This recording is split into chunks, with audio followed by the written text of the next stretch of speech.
سب سے ضروری ذکر نماز ہے، سجدہ بھی ذکر ہے، اللہ کی کائنات میں تفکر کرنا بھی ذکر ہے، ماں باپ کی خدمت کرنا بھی ذکر ہے، زندگی سے شکوہ نکال دینا بھی ذکر ہے۔ اگر آپ کے اندر اللہ کا عشق پیدا ہو جائے تو آپ کے اندر ذکر پیدا ہو جاتا ہے۔ منم محو خیال اونمی دانم کجا رفتم، شدم غر کی وسالی اونمی دانم کجا رفتم۔ اللہ انسان کے خیال میں غرق ہو جاتا ہے۔ کوئی اس سے پوچھتا ہے تمہارا نام کیا ہے تو وہ کہتا ہے کہ کس کا نام؟ یہ تو واقعہ ہو سکتا ہے۔ ذکر کا ایک مقام یہ بھی ہے کہ جہاں اللہ کے علاوہ کوئی شے رہتی ہی نہیں، اسے ہو کا ویرانہ کہتے ہیں۔ ہر طرح ہو جاتی ہے۔ اب حضرت سلطان باہو رحمۃ اللہ علیہ نے جو ذکر کیا وہ سلطان الاذکار ہے۔ آپ اللہ تعالیٰ کی تجسیم یا مثال نہیں دے سکتے، لیکن انہوں نے اللہ تعالیٰ کی خوبصورتی کو چنبیلی کی خوبصورتی سے تشبیہ دی۔ ہم یہ نہیں کہہ سکتے کیونکہ بوٹی مخلوق ہے اور وہ خالق۔ آپ کسی چیز کو اللہ نہ کہنا کیونکہ یہ شرک اور گناہ ہے، جب تک کہ آپ کے پاس اس کی اس حالت میں نہ دیکھیں۔ کوئی شے اس سے باہر نہیں اور وہ کسی شے کے اندر نہیں۔ وہ کہاں ہے اور کیا ہے اس کا اندازہ کون لگائے؟ پھر ایک مقام آتا ہے ہما اوست کا، یار کو ہم نے جا بجا دیکھا، کہیں ظاہر کہیں چھپا دیکھا، کہیں بولا بلا وہ کہہ کے الست، کہیں رندوں کا پیشوا دیکھا، کہیں ہے بادشاہ تخت نشین، کہیں کاسا لیے گدا دیکھا۔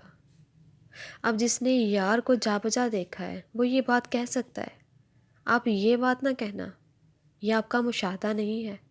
اگر مشاہدہ ہو جائے تو ایک وقت ایسا آ جائے گا کہ سارے چہرے ایک ہی چہرہ بن جائیں گے۔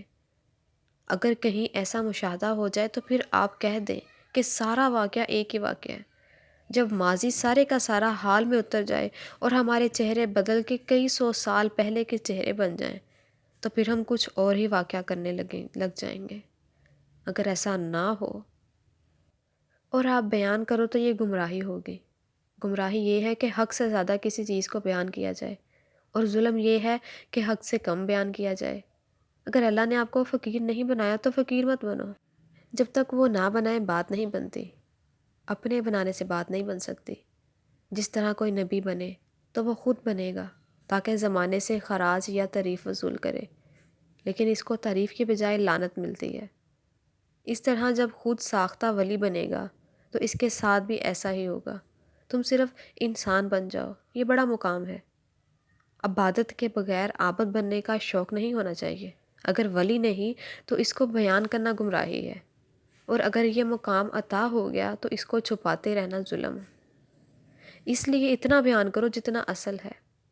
اگر آپ اتنا انصاف کریں اور صرف اتنا ہی بیان کریں جتنا اصل ہے تو اس سے بہت آسانی ہو جائے گی۔ ہیو مور دین یو شو، یعنی کہ دکھائی ہوئی چیز سے زیادہ اندر رکھو تاکہ حقیقت سے آپ کا ظاہر کم ہو، پھر آپ یقیناً عافیت میں چلے جاؤ گے۔ اگر آپ اپنی حیثیت سے باہر ہو کر اظہار کر رہے ہو تو نقصان میں چلے جاؤ گے، پھر اس کو نبھانا مشکل ہو جائے گا۔ خواہ مخواہ تکلف کرتے جاؤ گے کہ آ بیل مجھے مار، کہ میں درویش وقت ہوں، اور اگر اصل درویش سامنے آ گیا تو پھر کہاں جاؤ گے؟ اس لیے تم جتنے ہو اتنے رہو تاکہ تم میں قائم رہو، اپنی ہستی کو پہچانو۔ صرف اتنا اظہار کرو جتنا آپ ہو۔ اگر ذکر کی خواہش ہے تو خواہش ہی ذکر بن جاتی ہے۔ دنیا کے اندر محبت کی جتنی بڑی کہانیاں ہیں سب جدائی کے قصے ہیں۔ اسی طرح اللہ سے محبت میں جدائی ہی کی بات ہے۔ وصال حق تو ہے ہی نہیں، نہ دیدار کا مقام ہے، نہ رویت عینی کا مقام ہے، صرف مطلب کا مقام ہے اور دوری کا مقام ہے۔ لیکن دوری اور قربت اللہ کے سامنے ہے ہی نہیں، نہ اس کے کوئی قریب ہے نہ کوئی بعید۔ اس کے سامنے فاصلہ کیا ہے؟ سمندر سے 2-4 دریا نکل جائیں تو اسے کیا فرق پڑے گا؟ اور 4 دریا اس میں داخل ہو جائیں تو بھی کیا فرق پڑے گا؟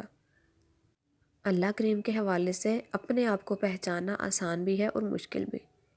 بلاوٹ چھوڑ دو تو آسان ہے، تکلف چھوڑ دو تو آسان ہے، اور اگر تکلف ہے تو ساری عمر پریشانی ہی پریشانی رہے گی۔ اللہ والا بننے کی خواہش نکال دو اور اللہ والا بننے کا عمل کرو، اپنے آپ کو اللہ کے آگے پیش کر دو۔ اب جس راہ سے وہ گزر رہے ہیں وہی راہ آپ کے لیے حق کی راہ ہے۔ سوال: عطا کیا ہوتی ہے؟ جواب: عطا یہ ہوتی ہے کہ آپ کا حق نہیں تھا اور آپ کی پہنچ نہیں تھی، آپ کی رسائی نہیں تھی اور نہ آپ کی اس قسم کی عبادت تھی، مگر اس نے انعام کر دیا۔ یہ آپ کا حق نہیں بلکہ اس کی مہربانی ہے۔ عطا کی خوبی یہ ہے کہ یہ آپ کی طلب میں ہی نہیں ہوتی، اتنی طلب ہی نہیں ہوتی جتنا وہ دے دیتا ہے۔ عطا کو عطا کرنے والے کی اجازت کے مطابق استعمال کرنے سے عطا قائم ہو جاتی ہے۔ عطا امانت ہے، اس کو اجازت کے ساتھ استعمال کرو، اس میں ملاوٹ نہ کرو۔ اللہ نے اگر کسی کو فقیر نہیں بنایا اور اپنے آپ کو فقیر مشہور کر دے تو اس کی عبرت کا اللہ کو پتہ ہے۔ یعنی کہ اللہ نے جس کام کے لیے آپ کو نہیں بنایا اور آپ اس کام کا اظہار کرو تو یہ اللہ پر بہتان ہے۔ اللہ کے ہاں اس بات پر بڑی گرفت ہے۔ اگر کسی نے جھوٹا خواب بیان کر دیا تو اس پر اللہ کا عذاب آئے گا۔ ایسا خواب جو دیکھا نہیں اور بیان کر دیا یہ بہتان ہے، آپ پر عرفان بند ہو جائے گا۔ اس طرح انسان عطا سے دور ہو جاتا ہے۔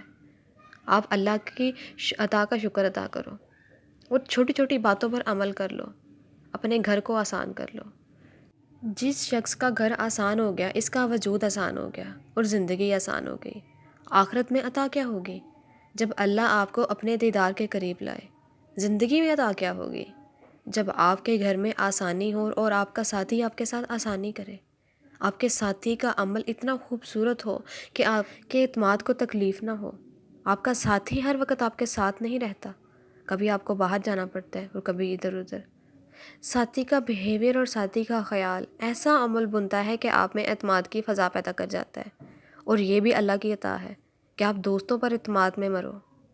اللہ تعالیٰ آپ کو اعتماد والے ساتھی عطا کرے۔ اعتماد دو گے تو اعتماد ملے گا۔ اللہ تعالیٰ آپ کو سلامت رکھے۔ چھوٹی سی زندگی ہے، اللہ تعالیٰ آپ کو کامیابیاں دے۔ آمین۔ وما علینا الا البلاغ المبین۔